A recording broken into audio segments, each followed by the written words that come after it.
本当にありがとうございました。皆さんがいるからこそ僕たちニュースが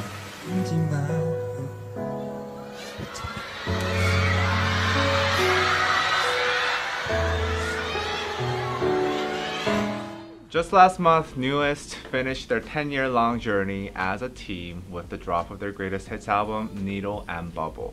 Although the group had its fair share of struggles, it received its spotlight thanks to its members appearing on Produce 101 Season 2. Leveraging their newfound fandom through the show, the group was able to secure a contract extension in 2019 and continue as a team until last month. Newest definitely enjoyed a lengthy ride that most K-pop groups aspire to achieve. Mind you, not all groups have such happy endings like Newest.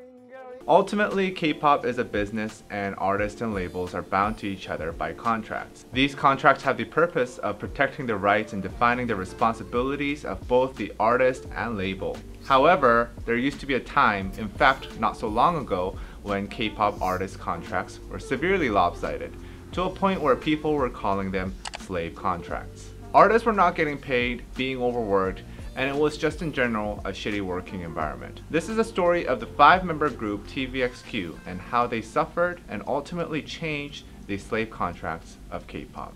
In 2003, SM Entertainment's TVXQ debuted into the K-pop scene with a bang.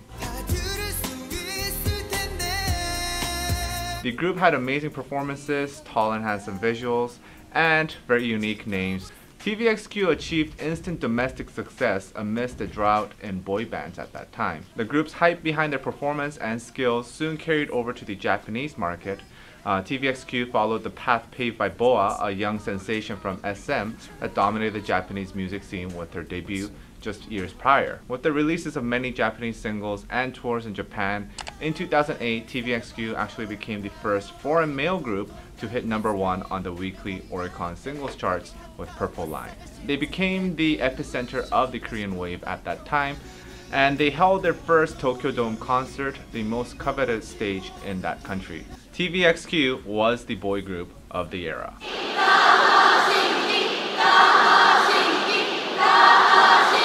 However, beneath the glory of stardom was a dark underbelly. The members were often seen exhausted during rehearsals after countless flights between Korea and Japan for their simultaneous activities in both countries. 살짝 네, 지금 상태가 안 좋습니다. 저희가 잠을 안 자고 왔습니다. They were often seen on the brink of fainting or falling asleep. What hurt them even more though was, despite working so hard and endlessly and garnering such a huge fandom, the payout they were receiving was minuscule. Their paycheck definitely did not reflect the sales and revenue these top stars were generating. They were being screwed. It took 6 long years after their debut for the dark side of their success to rise into awareness of the public. In 2009, 3 members of TVXQ, Hiro Jae-jung, Mi Kyu-chun, and Shia Junsu, filed a lawsuit against SM Entertainment for the suspension of their contracts. The 3 claimed that they were being mistreated by SM with a hugely one-sided contract, and they wanted out. Initially, the public response was negative towards the 3 members. They were called traitors who were ungrateful of the stardom that they had gained. Many people were shocked that the group at the top of the music industry would be filing such a lawsuit. However, as the details of their contract with SM Entertainment were revealed, the tables turned. 감사드립니다.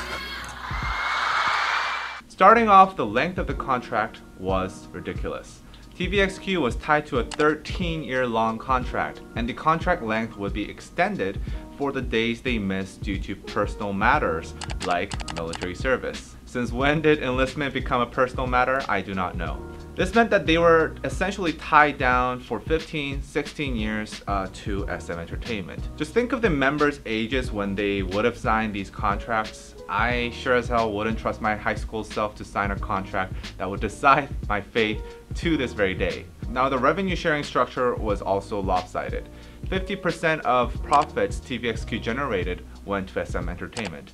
The other half went to TVXQ, which was divided equally between 5 members. This might seem like a fair deal to some, but the maintenance and operation costs that were expended during their activities was taken out of the members' portions. TVXQ's transportation fees, accommodation costs, and even their manager and staff's wages were taken out from the members' own pockets. Considering how much TVXQ had to fly back and forth between Japan and Korea, there was ultimately not much left for them to share at the end. Royalty distribution regarding album sales had a separate set of rules. If they couldn't sell over 500,000 units of the album, they weren't getting a single dime. TVXQ had to sell at least 500,000 to even start making money off that particular album. However, during the peak of TVXQ, physical album sales were going through its lowest of lows in Korea. Albums that sold just over 200,000 units were topping off charts. 500,000 was an unrealistically high number to aim for. TVXQ did meet the payout condition with their last album as a 5-member group, Neurotic. Now, while there were countless rules and conditions that TVXQ were required to follow, SM Entertainment, on the other hand, only had the obligation of managing TVXQ's popularity and the timely announcement of schedules and sharing them to TVXQ. It was clearly an unfair deal to anyone with the right mind. The court eventually ruled in favor of the 3 members, stating that the structure of the document made the members have no choice but to submit to SM's orders and demands and be trapped in an inescapable system. The bravery of these 3 members, who a few months later formed the group JYJ, brought a lot of change within the K-pop industry. This incident resulted in the government conducting a complete investigation of artist contracts in 10 major K-pop labels. It also brought the birth of standardized artist contracts that we see in K-pop today. The standardized contracts were the fruit of negotiations between organizations in the industry. The limit for an exclusive artist contract was limited to 7 years, and clauses banning dating, forcing free appearances at shows, and those intruding the artist's privacy were alleviated. Royalty sharing was also made to be more fair for the artist. A minimum bar was set for artists to receive legal protection against lopsided contracts. With this followed the influx of more talented young trainees, as they and their parents felt more comfortable with their fairer contracts. This led to higher quality of artists overall, and it's safe to say that the 7-year standardized contract contributed quite a role in making K-pop what it is today. However, not all is rosy and well in the world of K-pop. We still hear news of artists suing their labels to get out of unfair contracts, and it's all too common that artists are still getting screwed over by their labels, although it may not be to the extent of TVXQ. It seems like the exploitative behaviors the entertainment industry imposes on these artists have remained. How do we really fix this? Can we even fix this at all? I do not know, but please let me know in the comments below. And until next time, bye bye.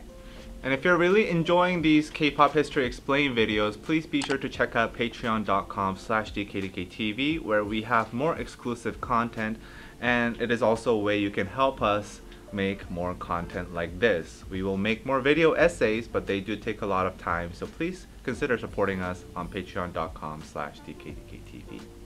Right, David? Yeah.